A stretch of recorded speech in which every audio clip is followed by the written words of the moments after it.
Hello, boys and girls. I'm here to talk to you a little bit about Chapter 5 in your Story of the World history books. We're talking today about the first page about Sargon and the Akkadians, the first Sumerian dictator. So first we're going to review. I'm going to read and then I'm going to do a little review. Do you remember how the Egyptians used to be divided into two countries, Upper Egypt and Lower Egypt? I'll show you a picture to remind you. So if you remember, this was our map. The Mediterranean Sea was here. We colored this in. I don't have that page with me. It's at school, but this is the Nile River. And then the Upper Egyptians with the White Crown King fought the Lower Egyptians, the Red Crown King. And this whole area, Egypt, the country Egypt, was split into two groups, and they always fought each other. And so they spent all their time and energy fighting each other. But once King Narmer conquered Lower Egypt and made the Egyptians into one country, so remember, Upper Egypt and King Narmer won, and he became the double crown king. So then all of Egypt became one country, unified.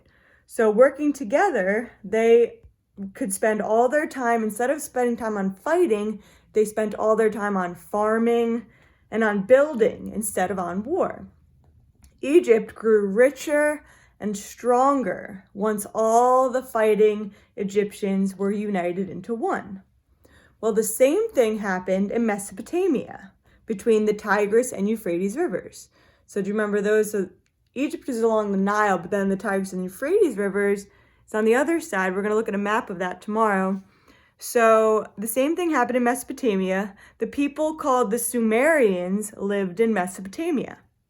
You learned a little bit about the Sumerians because we learned that they did the picture writing called cuneiform on clay tablets. Remember you made those? The area where the Sumerians lived was called Sumer. Remember, it's like summer with only one M. But Sumer wasn't really one country. It was filled with villages of farmers. The villages grew larger and larger until they became cities. So let's take a look. Here I have an example of a house and a person. Imagine that's you. If you have a bunch of houses and people, get my marker. So if you put some houses together, a small group of houses, you would call a village. So a village is a small group of houses. Village. So a bunch of houses make a village. If you put some more houses in there, they become towns. So a town is like a little bit bigger than a village. You put some more houses in there. Towns that you guys live in, for example. Some of you live in Ardmore, Narberth, Springfield, Havertown, Gladwin, and Drexel Hill, and then an even bigger than a town would be a city. So if there's even more houses and more people,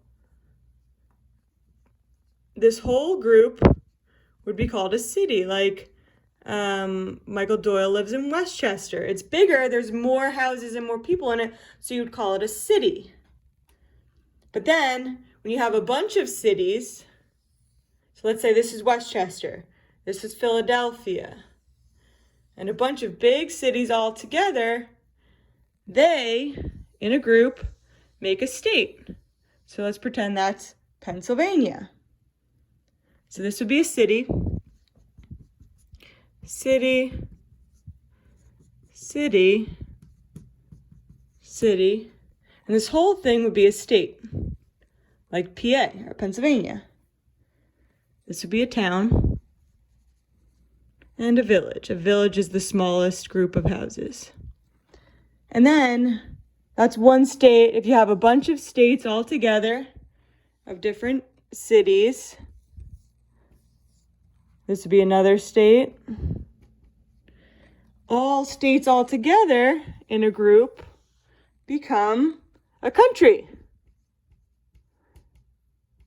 like USA is a country. Or Egypt, in history, we're learning about Egypt. Egypt would be the country that we're learning about in history. But when you put the village, if it becomes bigger, it becomes a city. And cities, all groups of cities form a state. And then all the states together would be in a country. And then once you have a bunch of countries, those become continents. I ran out of room on my whiteboard, but country there, a country here. Let's say this is another country with states in it.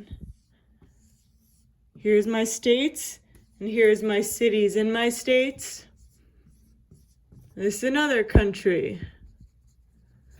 Anyway, quick vocabulary lesson on those things. So back to what I was reading about. Sumer wasn't really one country, like how Egypt joined together to become a country.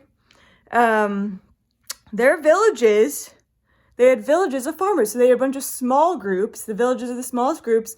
And those villages kept getting bigger and bigger. So instead of just being one village, it kind of grew into the size of a town, grew into the size of a city. And so they grew until they became cities. And each city, they weren't friends with each other. They built thick, big, tall, thick walls and high towers to protect their cities. So they built walls around their city. They didn't want anyone else to come in and take what they had. So each city had its own king and its own army. And the cities fought each other all the time. Does it sound familiar? Kind of like Upper Egypt and Lower Egypt. So we call these cities city-states because each city kind of became separate, like a big country.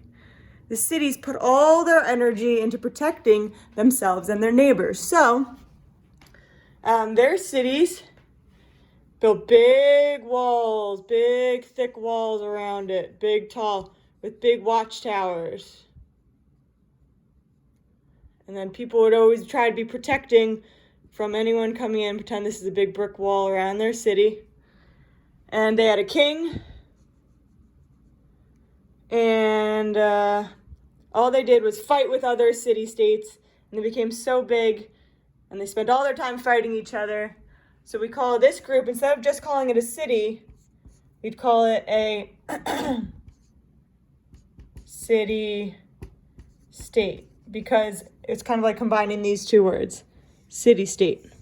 Because they became so big and so powerful that they kind of tried to act like they were their own countries. Craziness. So tomorrow we'll read more about someone who was Sargon, who was one of the Sumerians that he wanted to make all the cities into one country. So we'll find out more about that tomorrow. Hope you enjoyed this mini history lesson, and I'll see you tomorrow for more history.